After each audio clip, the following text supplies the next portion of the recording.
성도 여러분 반갑습니다. 코로나가 많이 심각한 상황 가운데 있습니다. 이럴 때일수록 저희들의 말씀의 인도가 더 필요합니다. 또 말씀 붙잡고 회개하고 말씀 붙잡고 기도하는 우리를 통하여서 하나님 이 땅을 긍휼히 여겨주실 것입니다. 오늘 같이 나눌 말씀은 요한계시록 6장 9절에서 17절 말씀입니다. 요한계시록 6장 9절에서 17절.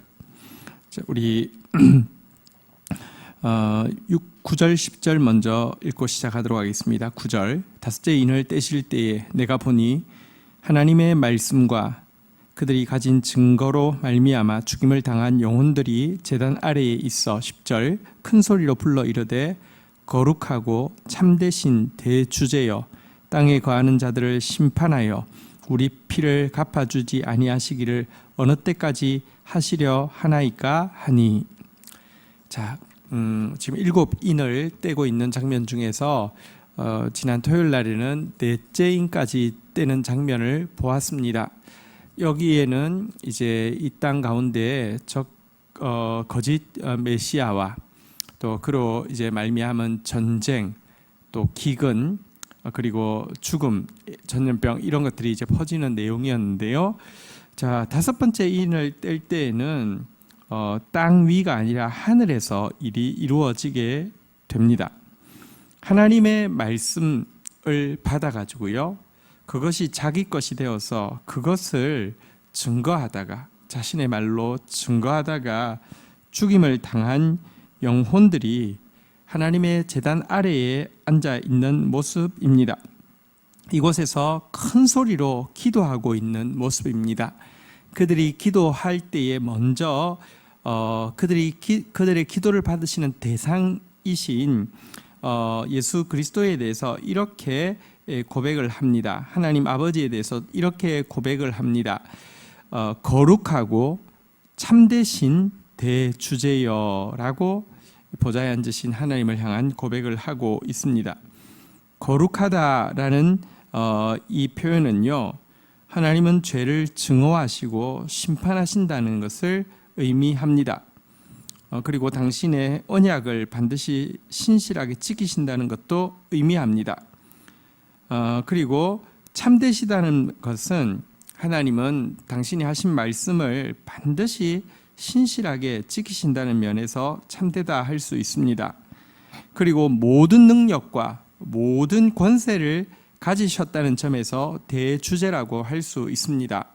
기독교의 기도는 지성이면 감천이고 누구에게 하는 것이 중요한 것이 아니라 얼마나 많이 하는 것이 중요하다고 이야기하는 세상의 기도와는 전혀 다릅니다. 기도를 내가 누구에게 드리고 있느냐가 제일 중요한 것이 기독교의 기도입니다.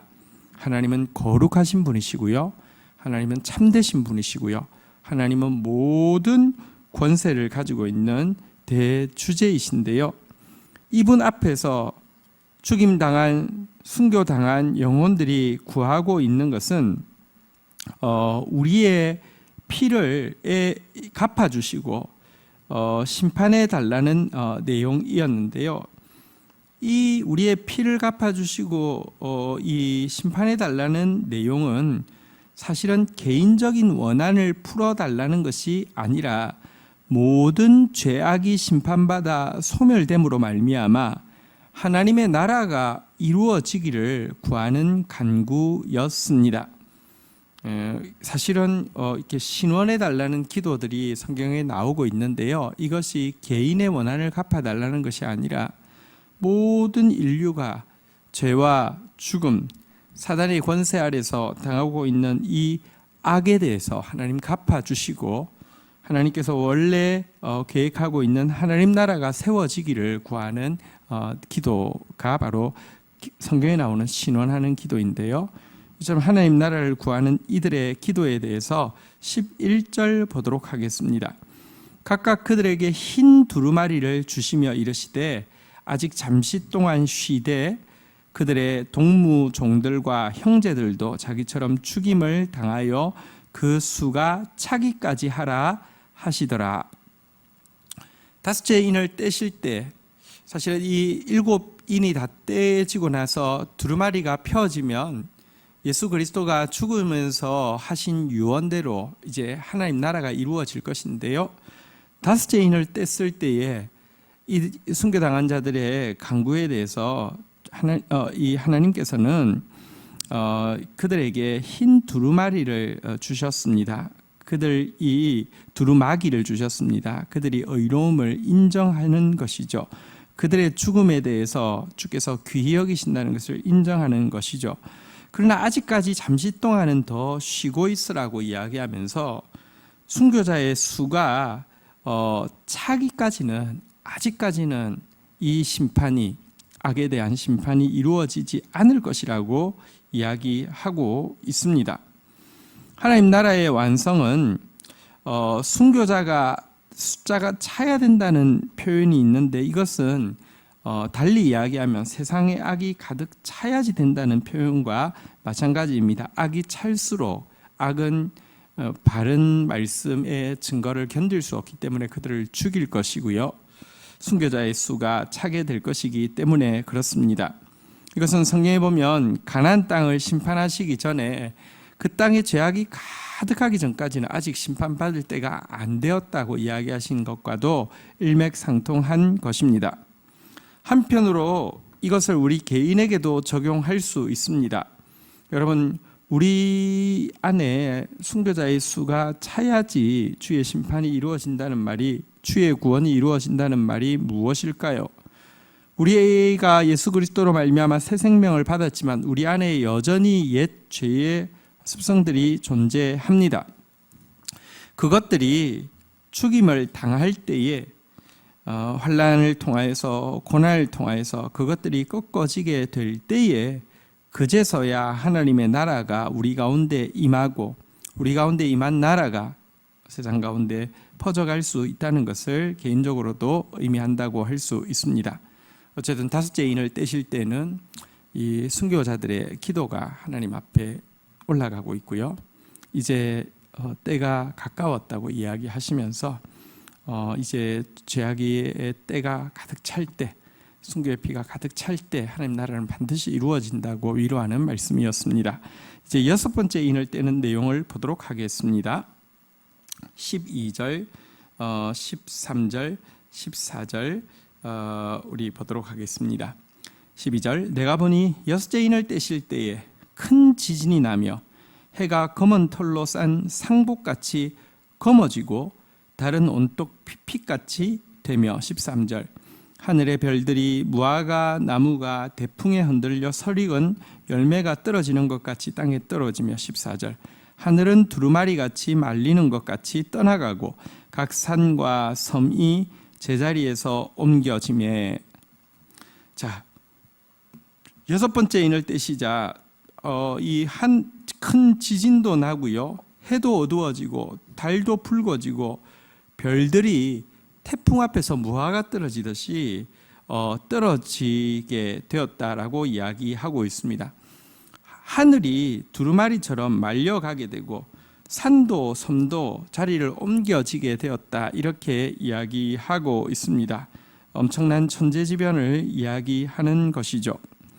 자, 그런데 15절에 한번 보시면요, 15절, 16절 한번 보겠습니다. 땅의 임금들과 왕족들과 장군들과 부자들과 강한 자들과 모든 종과 자유인은 굴과 산들의 바위 틈에 숨어 16절, 산들과 바위에게 말하되 우리 위에 떨어져 보좌에 앉으신 이의 얼굴에와 그 어린 양의 진노에서 우리를 가리라. 여기서 알 수 있듯이 만약 정말 하늘의 해와 달, 별들이 다 검어지고 떨어지는 것처럼 된다고 하면 이 지구는 존재할 수가 없을 것입니다. 그래서 이것은 물론 천재지변은 맞긴 맞지만 마지막 종말 때 있을 완전한 천재지변을 이야기하는 것으로 보기 어렵습니다. 여기 임금들, 왕족들, 장군, 부자, 강한 자, 종, 자유자들이 바위 틈에 숨어 있다는 장면을 보아서 이것이 온 인류를 멸망시킬 천재지변을 이야기하고 있는 것은 우리가 알 수 있습니다. 그렇다고 하면 여기서 이야기하는 바는 무엇이라고 해석할 수 있을까요? 부분적인 천재지변을 통하여서 큰 고통이 임한다는 것으로도 볼 수 있고요. 혹은 여러분 해, 달, 별, 하늘, 산, 섬, 다시 말하면 우리 생각에 언제나 있었고 언제나 있을 것이라고 생각하는 어떤 것들이요, 그 순간에는 사라지고 무너지고 없어지고 변하는 것을 보게 될 것이라는 의미도 되겠습니다. 여러분, 사실 우리는 하나님 외에도 영원히 변하지 않을 것이라고 생각하는 것을 많이 가지고 있습니다. 하나님 외에도 영원히 흔들리지 않을 것이라고 생각하고 쥐고 있는 것이 많이 있습니다. 그것이 여러분 물질이 될 수도 있고 자녀가 될 수도 있고 건강이 될 수도 있고 우주가 될 수도 있고, 그러나 기억하십시오. 하나님 외의 모든 것은 흔들리고 불타고 없어질 것입니다. 그런데 우리가 환난이 있기 전에는요, 그것이 마치 영원할 것처럼 잡고 있기 때문에 그 결과 정말 잡아야 하는 영원한 하나님과 그분의 나라와 그분의 말씀을 등한히 하기가 쉽습니다.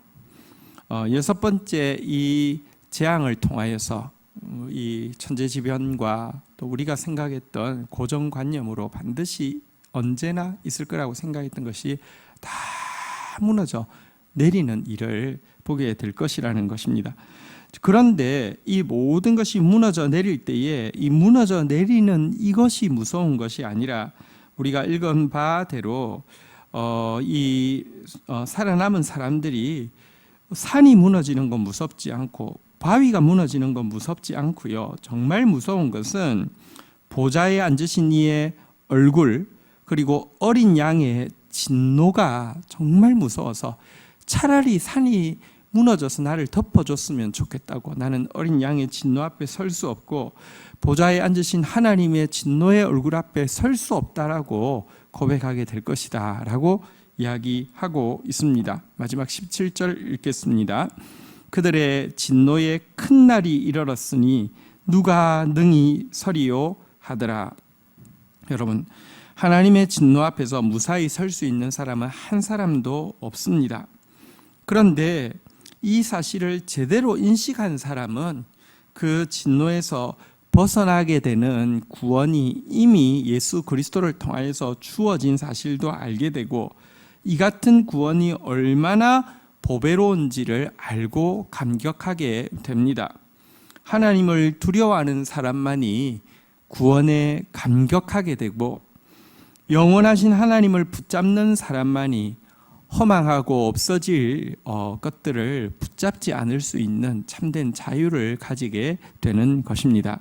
오늘 다섯째 인, 여섯째 인의 내용 가지고 우리 주님 앞에 나아가 기도하는 시간 가지도록 하겠습니다. 하나님 감사합니다. 하나님이 거룩하심을 감사하고 참되심을 감사하고 대주제 되심을 감사합니다.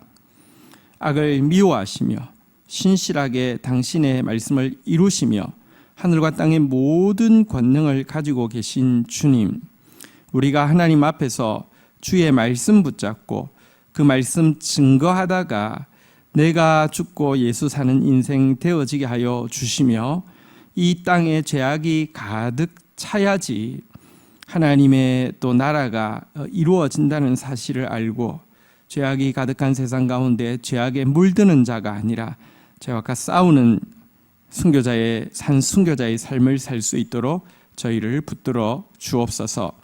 하나님, 마지막 때에 하늘의 해와 달과 별들, 산과 섬들, 하늘들이 흔들리고 무너질 것이라고 하셨습니다. 우리가 영원히 있을 것이라고 생각하는 것들이 허망하며 없어질 것이라는 사실을 저희들 잊지 않게 하여 주셔서 하나님 외에 다른 것에 영원성을 두고 붙잡는 자 되지 않도록 도와주시옵소서. 하나님, 우리에게 일어나는 어떠한 재앙보다도 어린 양의 진노가, 보좌에 앉으신 하나님의 진노의 얼굴이 가장 큰 두려움인 줄 알고 하나님을 두려워하다가 하나님의 구원을 덧입게 하여 주시고 덧입은 구원에 감격하는 지혜로운 삶을 살 수 있도록 저희를 붙들어 주시옵소서. 감사합니다. 예수 그리스도의 이름으로 기도 올립니다. 아멘.